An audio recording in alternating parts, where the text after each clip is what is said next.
현실은 두 가지 형태로 존재한다. 손으로 만질 수 있는 물질적 세계, 지각의 한계 너머에 있으나 똑같이 객관적으로 존재하는 비물질적 세계. 어떤 의미에서 세상은 가장자리가 없는 무한 크기의 이중거울이라고 할 수 있다. 그 한쪽 면에는 물질 세계가 있고 다른 쪽 면에는 비물질적인 가능태 공간이 펼쳐져 있는 것이다. 가능태 공간은 모든 발생 가능한 사건의 시나리오를 보존하고 있는 정보체다. 거기에는 과거에 존재했고 지금 존재하고 앞으로 존재할 모든 것이 기록되어 있으며 꿈과 투시, 직관적 지식과 깨달음은 그곳으로부터 우리를 찾아온다. 거울에 홀린 사람은 거기에 비친 그림자를 진짜 현실이라고 믿는다.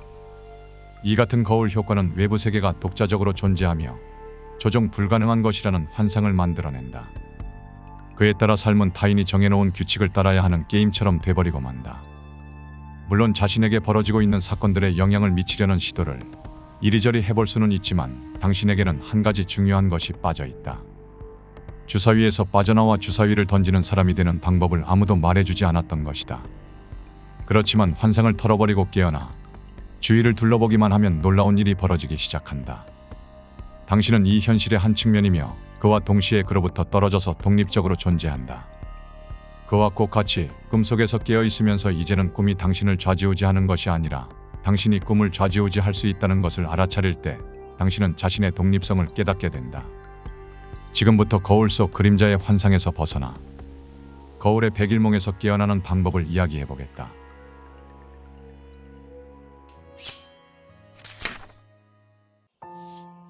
현실의 지배자.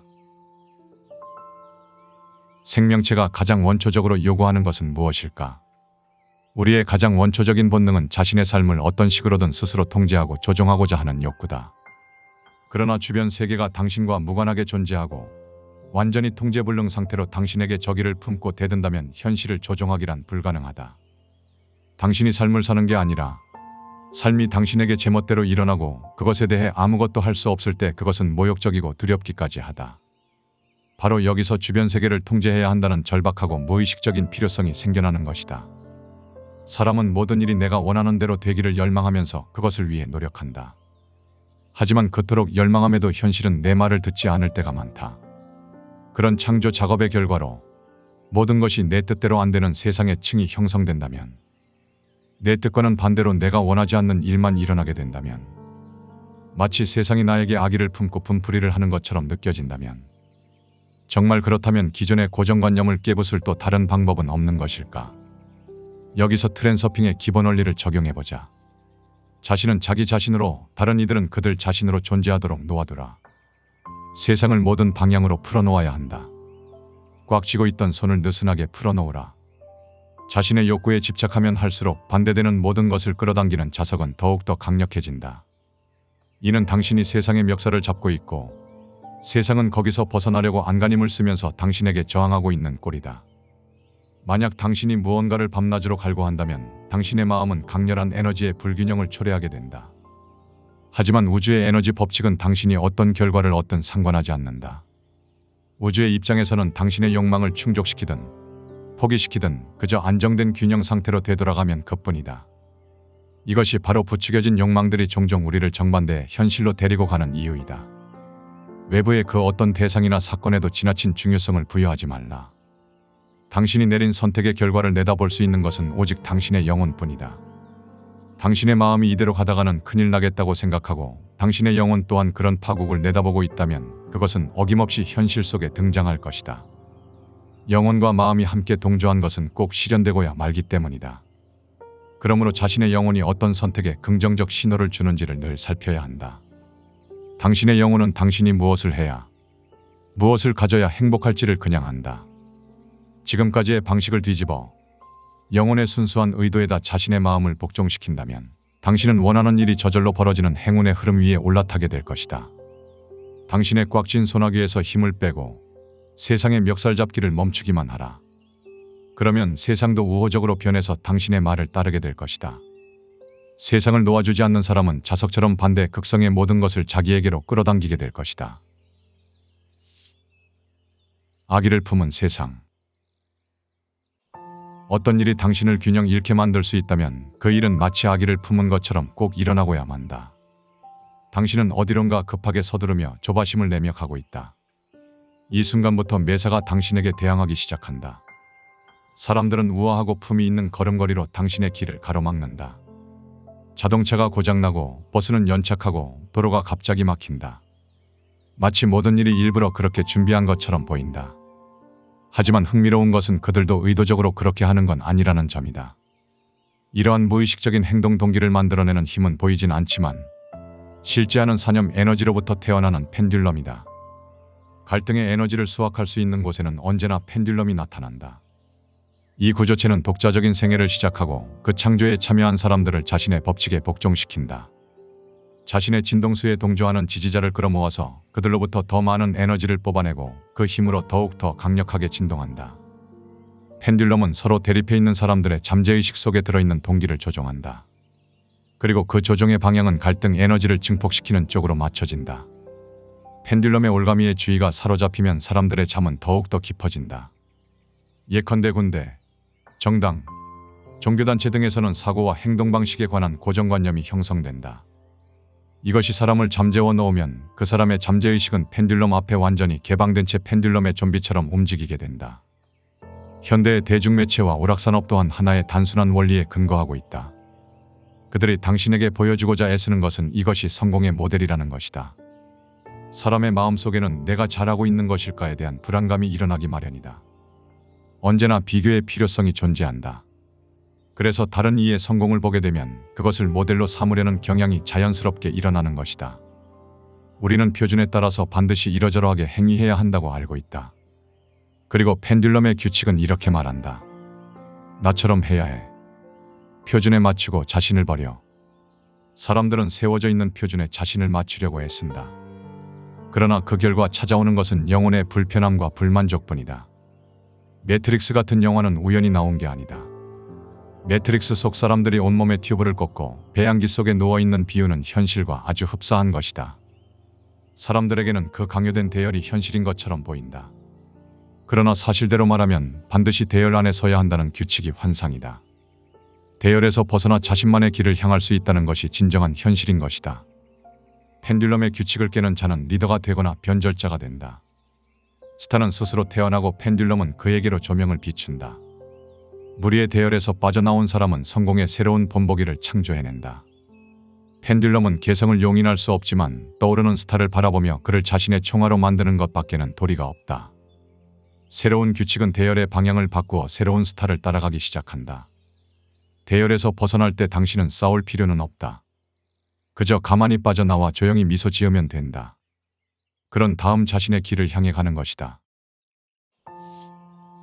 한낱 꿈. 우주는 마치 인간들과 숨바꼭질 놀이를 하는 것 같다. 자신의 정체를 드러내기 싫어하면서 말이다. 사실 세상은 단지 자신의 정체를 숨길 뿐만이 아니라 사람들이 씌워주는 가면을 언제든지 뒤집어쓸 준비가 되어 있다. 우주에게 물질과 의식 중 어느 것이 우선인지를 물어볼 필요도 없다. 우주는 또 그렇게 가면을 바꿔 쓰고는 우리가 보고 싶어하는 단면만 보여줄 테니까. 결국 세상은 도망 다니기만 하는 것이 아니라 거울처럼 행동한다는 뜻이다.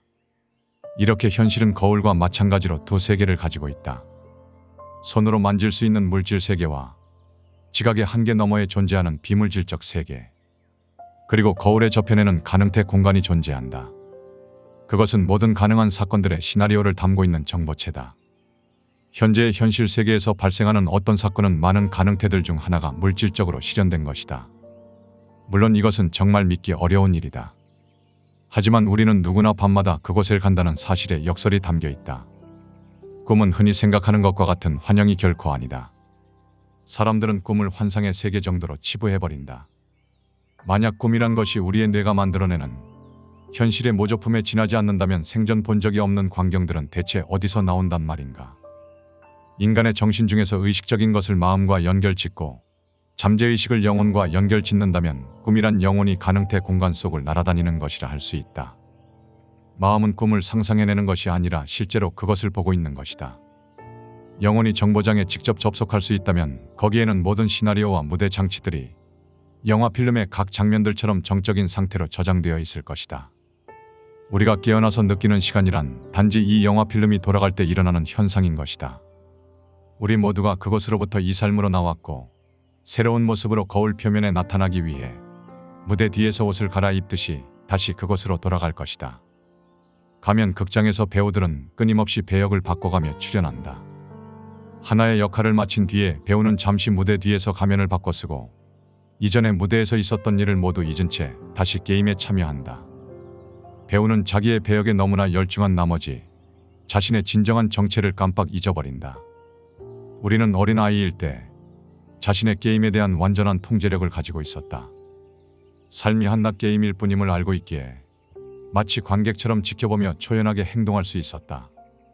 그러나 어른이 되어가며 놀이는 끝났고 삶은 심각한 것이 되어버렸다. 우리는 자기 게임의 포로가 되어 눈을 뜬 채 무의식적인 꿈을 꾸고 있는 것만 같다. 그렇다면 이 꿈에서 깨어날 방법은 무엇인가? 답은 간단하다. 현실을 꿈처럼 인식해보라. 자각몽과 같은 의식적인 꿈 속에서만 모든 것을 통제할 수 있다. 객석으로 내려가서 지켜보라. 관찰자로 머물고 자신을 빌려주면서 초연하게 행동하라. 이 사실을 기억한다면 당신은 이미 자각하고 있는 것이다. 신들의 꿈. 모든 살아있는 존재의 영혼은 신의 일부이다. 그리고 모든 삶은 신의 꿈이다. 그러나 예로부터 신을 잘 섬기는 사람들은 선한 자들이고 믿지 않는 자들은 죄에 빠진 자들이었다. 더 정확히 말하면 신앙심이 깊은 사람들이 자신들을 위해 동시에 모두를 위해 자기들은 면제를 받았다는 등의 고정관념을 만들었다. 우리는 올바르고 당신들은 올바르지 않다는 확신의 근거는 어디서 나오는 것일까? 사실 이 또한 종교의 펜듈럼으로부터 얻는 환상이다. 자기 자신을 본래부터 올바르다고 생각하는 사람들이 왜 그리도 신을 찾는 것인가? 많은 경우 사랑 때문에 신에게로 가는 것이 아니라 두렵기 때문에 신을 찾는다. 실제로는 자기의 자아에서 벗어나려고 하는 것이다. 자아는 모욕감을 느끼기 전에는 부정적인 영향을 미치지 않는다. 자기 자신을 다른 사람들과 비교하게 될 때, 자신이 완벽하지 않음을 발견할 때 자아가 일어나는 것이다. 자아의 유일한 목적은 자기의 중요성을 확인하는 데에 있다. 그것을 확인하지 못하면 노여워하고 마음의 불편을 느끼며 그런 느낌에서 벗어나려고 애쓰게 된다. 신에게 귀의할 때 당신은 자아에서 벗어났다고 느낄 것이다. 하지만 신은 밖에 아니라 당신 안에 있는 것이 아닌가. 다른 사람들을 곁눈질하지 않고 자기 자신에게로 돌아오는 것이 신에게로 가는 진정한 길이다. 당신을 어떤 틀에 끼워 맞추려고 하고 당신이 변해야 한다고 외치는 사람들의 말을 듣지 마라. 펜듈럼은 사람들로부터 자신의 능력에 대한 인식을 빼앗았을 뿐만 아니라 신의 일을 하는 것을 신을 숭배하는 것으로 슬쩍 바꿔치기 하여 삶의 의미 자체를 왜곡시켜 놓았다. 신은 창조된 현실의 모든 측면을 체험하고자 한다. 신은 숭배받기를 원하지 않을 것이다. 삶의 목표와 신의 일을 하는 것 자체가 바로 공동창조, 곧 신과 함께 창조하는 것이다. 당신은 자기의 세계의 층을 만들어내면서 신과 교감한다. 당신이 창조물을 만들면서 기뻐할 때 신도 함께 기뻐할 것이다. 이것이 바로 신을 진정으로 섬기는 것이다. 신을 믿는다는 것은 자기 자신과 그 창조적 능력을 믿는 것이다. 당신이 자신의 능력을 믿는 만큼 신을 믿는 것이다. 우리의 세계는 꿈의 극장이며 우리와 신은 관객인 동시에 시나리오 작가이며 감독이고 배우다. 한 가지 중요한 결론은 각 생명체에게 각자의 지각 수준에 따라 현실을 형성할 권리와 자유를 제공했다는 것이다. 이 지각 수준에 따라 무의식적인 꿈속의 삶을 살거나 의식적인 꿈속의 삶을 살 수 있을 것이다. 기나긴 꿈. 세상은 당신이 흥미를 잃은 후부터 많이 변해버렸다. 자라는 과정에서 당신과 세상 사이에는 벽이 생겨버렸다. 천진난만함은 소외감으로, 신뢰는 의심으로, 우정은 타산적인 이해관계로 변질되고 말았다. 그렇지만 세상은 당신에게 화를 내지도 않았고 당신을 버리지도 않았다. 만약 그렇게 생각했다면 당신은 오해를 했을 뿐이다. 세상은 다만 쓸쓸한 생각에 잠긴 듯 말없이 냉담한 태도로 서운하게 구는 옛 친구 곁을 묵묵히 따라 걷고 있는 것이다. 주변을 돌아보라. 당신의 세계는 아직도 당신을 보살피고 있다. 그러나 당신은 세상이 분명히 나빠졌으며 옛날처럼 되돌아갈 수는 없다고 철석같이 믿고 무심히 세상의 등을 돌린 채 기나긴 잠에 취해 있는 것이다. 하지만 세상은 변하지 않았다. 단지 당신의 태도가 달라졌고 당신 생각의 반영으로서 그런 현실이 나타난 것뿐이다. 이제 눈을 뜨고 기지개를 켜면서 잠자리에서 일어나 주변을 둘러보라. 이것이 바로 당신이 함께 좋은 시절을 보냈던, 당신을 늘 보살펴주던, 여전히 그대로인 그 세계인 것이다. 자신이 마침내 기나긴 꿈에서 깨어난 것을 깨닫게 된다면 얼마나 기쁠지를 상상할 수 있겠는가. 이제 당신은 돌아와 세상과 함께 있으므로 모든 일도 다시금 옛날처럼 이어질 것이다. 하지만 한 가지 명심할 것은 재촉하지 말라는 것이다. 어떤 상황에 처하든지 당신의 반응은 한결같이 세상은 어떤 경우에도 나를 보살펴주고 있다는 태도여야 한다. 그러면 당신은 늘 행복한 인생 틀에게 머물 것이다. 세상은 당신을 불쾌한 일로부터 보호해 줄 것이다. 세상이 어떤 방법으로 그렇게 할 수 있는지는 당신이 알 수 없다. 그냥 세상을 믿어보라. 세상에 대한 당신의 태도를 조종할 때 당신은 현실의 조종자, 트랜서퍼가 될 것이다.